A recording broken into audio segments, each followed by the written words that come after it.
I'm a Zoroastrian Parsi.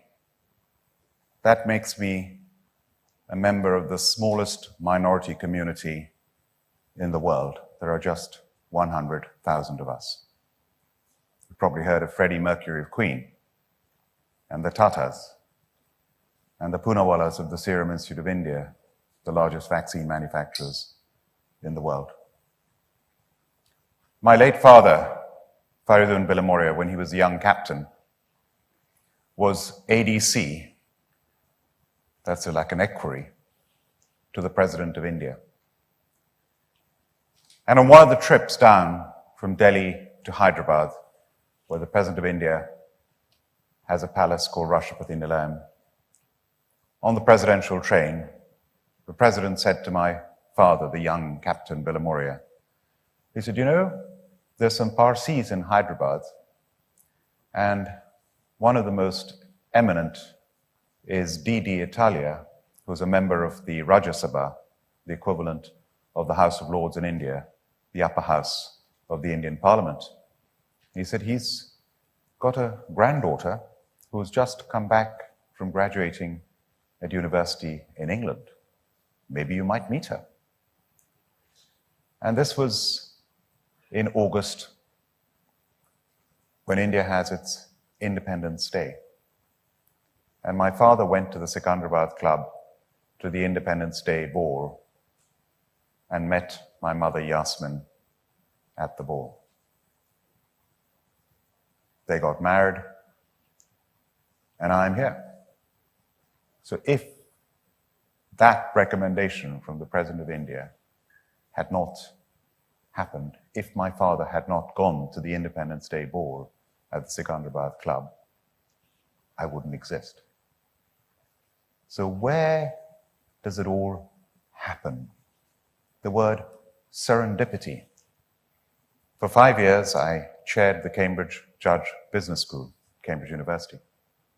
And one of our, as the Americans would call, rock star professors, Mark Durand, described serendipity as seeing what everyone else sees, but thinking what no one else has thought.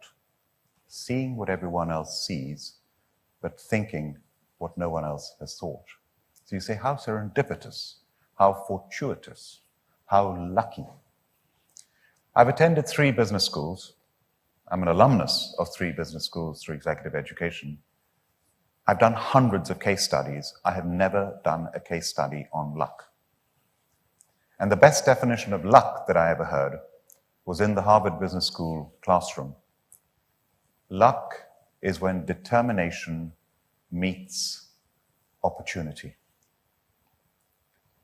I visualize it at waves that go past you in life.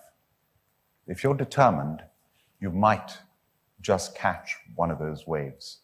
If you're not determined, those waves will go past all your life and you will never catch one of those waves.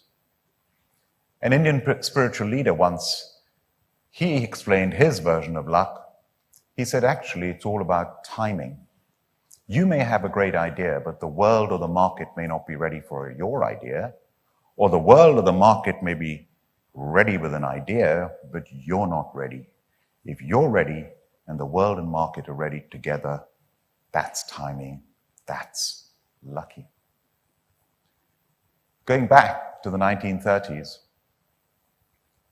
my mother's father, who later joined the Royal Indian Air Force, became a squadron leader, served through the war, Second World War. In 1931, as a young student at Birmingham University, he met another young Parsi, N.D. Bilimoria, who was a cadet at Sandhurst. In between the First and Second World Wars, the British Empire allowed a few, 8 Indians per course at Sandhurst, and my grandfather was one of them. And this young Parsi at Sandhurst met the young Parsi at Birmingham University. Little did they know that just under 3 decades later, they would be in-laws. They could not have predicted that, but it happened. So if I look back at my life and all the lucky situations that happened. I'm going to talk you through some of them. When I was in Mumbai and Bombay just a few days ago, my uncle showed me a family tree.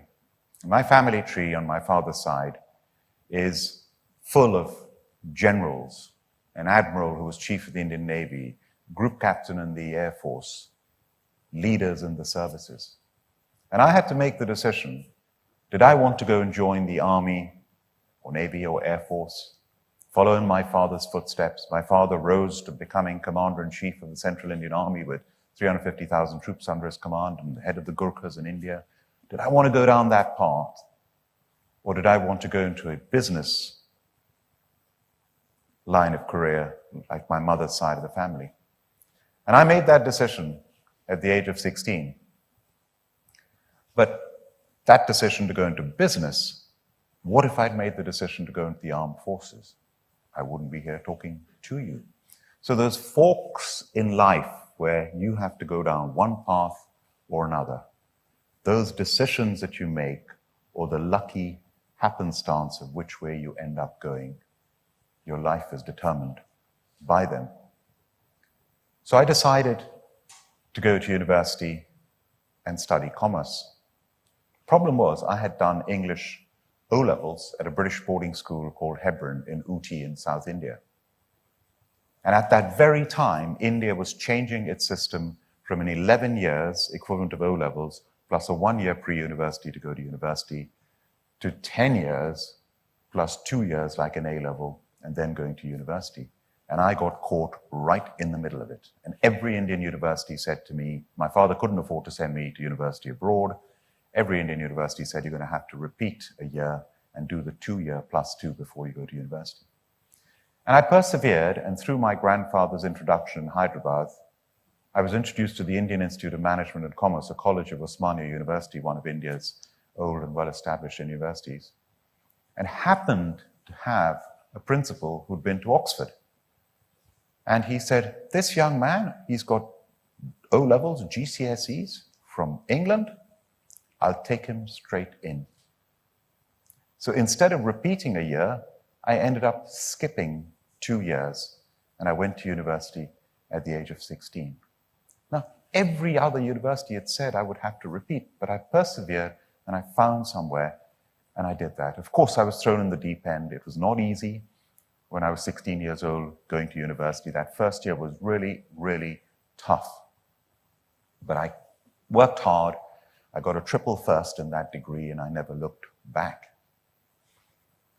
A year into my degree, I decided my father couldn't afford to send me abroad, so I was going to train to be a chartered accountant in Bombay, in Mumbai. I went and applied to the top firms, the equivalent of the Big Four today, and I got offers from 2 firms to do my training after my degree, and I was going to move as a 19-year-old to Mumbai and do my chartered accountancy there.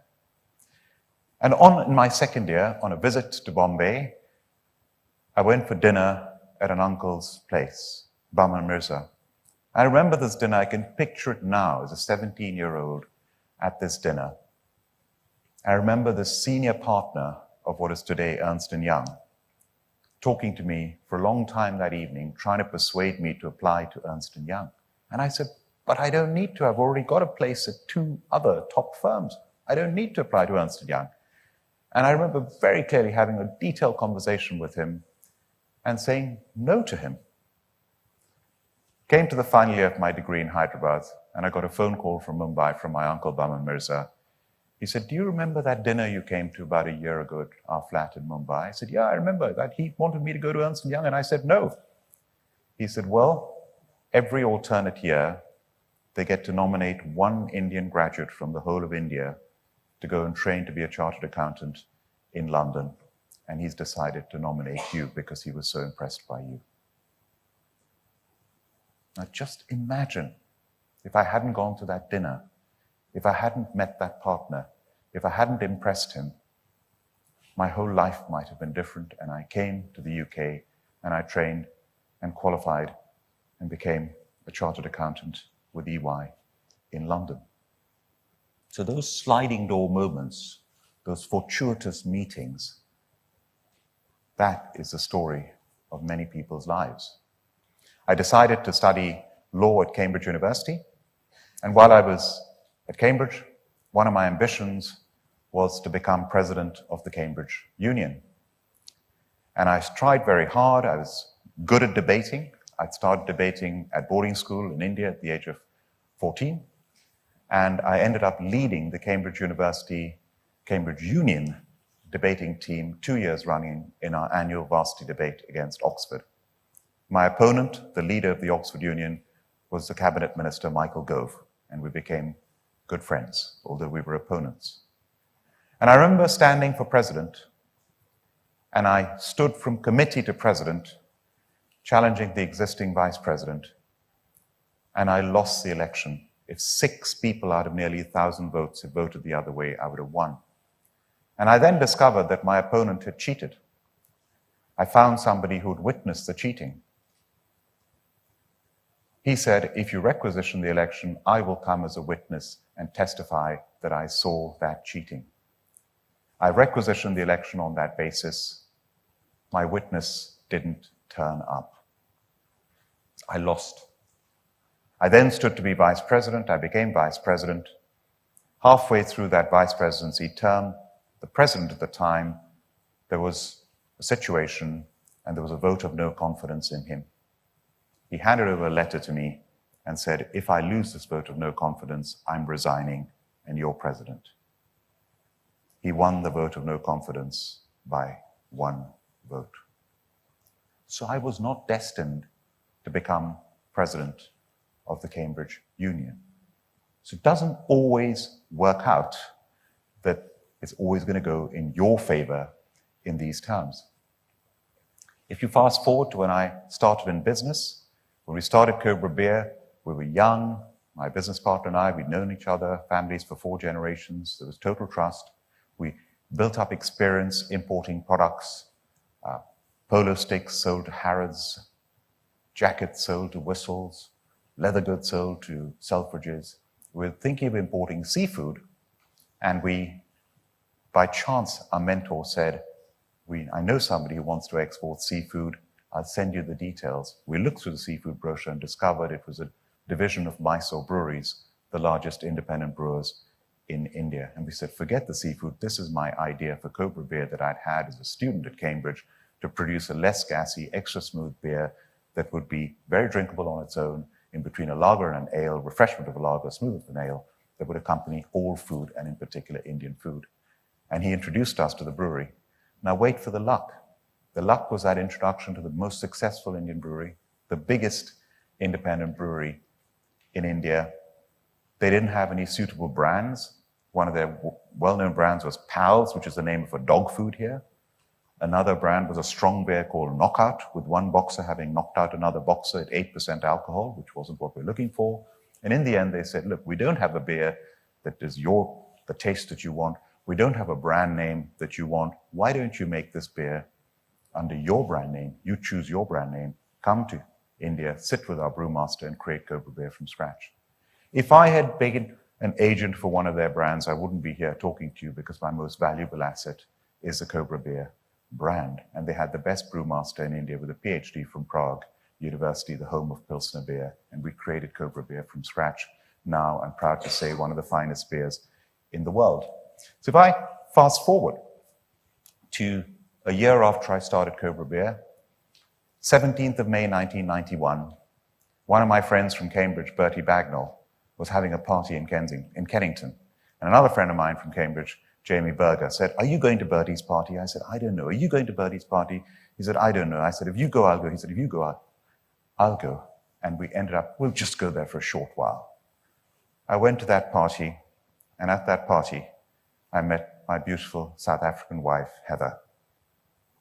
It was not planned. I was not intending to get married until I was in my 40s. I was still in my 20s. And I met somebody, and it was love at first sight. And that my whole life has been different because I went to that party that I nearly didn't go to. And we now have 4 lovely children. So those sliding doors, go, not go, your whole life is different.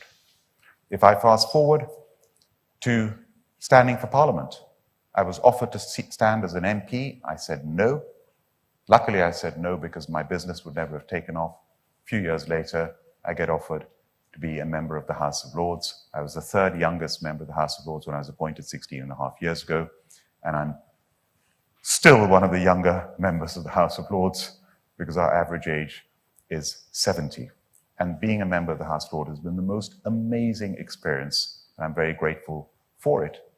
I was asked to be a governor of a university, Thames Valley University, by my mentor, Baroness Prosher. I took on the governorship. 5 years later, I got a phone call when I was in South Africa. Would you like to become Chancellor? And I became Chancellor of what is now the University of West London, the youngest university chancellor in the UK. Fast forward later, I joined the board of Birmingham Business School. My mother said, for my sake, please, my old university, please join the board. I joined the board. A few years later, they said, would you like to be Chancellor? And I'm the first Indian-born Chancellor for Russell Group University in Britain.